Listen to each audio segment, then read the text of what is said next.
नमस्कार, आप देख रहे हैं द न्यू इंडियन। मैं हूं आपके साथ श्वेता भट्टाचार्य। आज गुरु पर्व के मौके पर पहले तो आप सबको बहुत बहुत बधाई। और आज इस शुभ दिन प्रधानमंत्री नरेंद्र मोदी ने देश के अन्नदाताओं को एक बड़ा तोहफा दिया है। कह सकते हैं लगभग लगभग 1 साल से चला आ रहा आंदोलन अब समाप्त करने की बारी आई है और प्रधानमंत्री ने इसे वापस लेने के लिए किसानों को रिक्वेस्ट भी किया है, क्योंकि अब जो 3 कृषि कानून जिस पर बात अटकी हुई थी, अब उसे वापस ले लिया जाएगा। लेकिन कुछ किसान संगठन अभी भी कह रहे हैं कि जब तक संसदीय प्रक्रिया से ये चीजें नहीं गुजर जाती, वो अपना आंदोलन खत्म नहीं करेंगे। और इसी पर बातचीत करने के लिए सपा प्रवक्ता जूही सिंह इस वक्त हमारे साथ जुड़ चुके हैं। जूही जी, बहुत बहुत स्वागत है। बहुत जूही धन्यवाद। जी, ये मास्टर स्ट्रोक कहेंगी या किसानों के लिए बड़ी जीत? किसानों की बड़ी जीत है। 1 साल से ऊपर हो गया है जब किसान आंदोलन कर रहे हैं, शांतिपूर्ण आंदोलन कर रहे हैं, और समय समय पर दुखद है कि उनके इस आंदोलन को कई नाम भी दिए गए हैं, चाहे वो देशद्रोही हो, चाहे खालिस्तानी हो। किसानों की जो मांगे हैं वो महत्वपूर्ण है और जेन्युइन है। ये तीनों कृषि कानून जिसका विरोध समाजवादी पार्टी शुरू से संसद से भी कर रही थी और किसानों को हमारा पूरा समर्थन था, वो किसानों की किसी भी कठिनाई को ना एड्रेस करते हैं, ना उनको दूर करने की कोई प्रक्रिया भी स्थापित है। साथ ही केंद्र सरकार बार बार वही प्रेजेंटेशन लेकर किसान से बात करने की कोशिश कर रही थी। शायद जनवरी से तो कोई बातचीत हुई भी नहीं है, एक तरह से स्थगित थी। समय समय पर आंदोलन ने एक दूसरा रूप लिया। तो मुझे लगता है किसानों के प्रति एक बड़ा ही संवेदनहीन रवैया था। बड़ी जीत है और साथ ही हम श्रद्धांजलि देंगे उन 1000 से ज्यादा किसानों को जिनकी जीवन भी बलिदान हुए हैं इस पूरे आंदोलन में। जी, लेकिन इस फैसले का असर क्या विधानसभा जो चुनाव होने वाले हैं उस पर पड़ता नजर आ रहा है? देखिए, कृषि क्षेत्र में भारतवर्ष और उत्तर प्रदेश एक कृषि प्रधान प्रदेश है।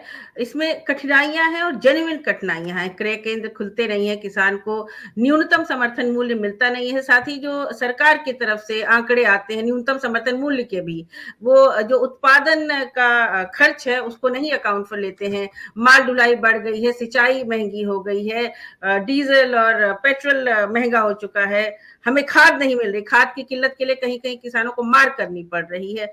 तो छोटे और मझोले किसान जिनको कहा गया था ये तो है जूही जी। लेकिन मेरा कहना ये है कि ये फैसला जब ले लिया गया तो जो विधानसभा चुनाव यूपी में होने वाले हैं उस पर कितना असर आपको लगता है कि पड़ेगा? क्योंकि बीजेपी ने ये मास्टर स्ट्रोक चला है, लोग ये भी कह रहे हैं। श्वेता, ये बीजेपी सोचती है और बीजेपी तो रोज ही मास्टर स्ट्रोक चलती है। उनके बारे में क्या कहना, प्रचारकों की पार्टी है। जब तक कठिनाइयां दूर नहीं होगी, आप जनमानस के मुद्दों पर उनसे बात नहीं करेंगे। और समाजवादी पार्टी बात कर रही है। समाजवादी पार्टी विभिन्न योजनाएं भी पहले लेकर आई है, चाहे वो बुंदेलखंड हो। आज प्रधानमंत्री एक बांध का उद्घाटन कर रहे हैं जिसमें मैं कहूँ कि शिलान्यास हमने किया था तो 90% काम भी हमने किया था। उत्तर प्रदेश को समझना पड़ेगा। आप किसानों की बात करेंगे तो किसान उसी पार्टी के साथ जाएंगे जो उनकी बात सुनते हैं और जिनकी उम्मीद है। एक विश्वास का संकट था। अब ये किसानों का मुद्दा तो खत्म हो गया, अब जी, सपा कौन कौन से मुद्दे लेकर जाने वाली है चुनाव में? किसानों का मुद्दा ना खत्म हुआ है क्योंकि कठिनाइयां अभी भी वैसी हैं। ये तीनों कृषि कानून उन कठिनाइयों को एड्रेस नहीं कर रहे थे, इसीलिए किसानों ने इसका विरोध किया।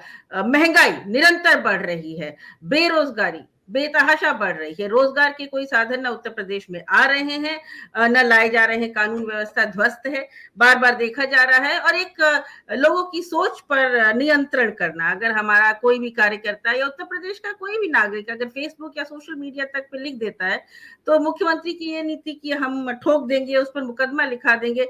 जिला पंचायत सदस्य और जिला पंचायत के इलेक्शन में हमने देखा कि किस तरह की आगजनी मतलब इस और फैसले से कोई कसौटियां। फर्क नहीं पड़ता समाजवादी पार्टी को?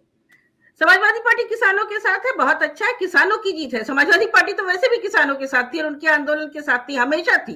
जब उनको तरह तरह के नाम बुलाए गए, जब उनके कार्टून बनाए गए बाल खींचते हुए, तब भी किसानों के साथ थी और आज भी किसानों के साथ है। और साथ ही ये भी केंद्र सरकार से कह रही है कि विश्वास का संकट है, तो आप ऐसा मत करिएगा कि आज आप बिल वापस ले रहे हैं चुनावी कारणों से और चुनाव हो जाए तो आपको लगे कि केंद्र में आपकी सरकार है तो आप इस बिल को दोबारा ले आएंगे, क्योंकि किसान ये स्वीकार नहीं करेंगे। पहले आप विश्वास तो लोगों में पैदा करिए कि आपकी बात तो लोग समझें। ये तो प्रधानमंत्री खुद ही बता रहे हैं कि हम खुद ही नहीं समझा पाए इस बिल के बारे में। जी जी जी जी, बहुत बहुत शुक्रिया द न्यू इंडियन से धन्यवाद। बातचीत करने के लिए।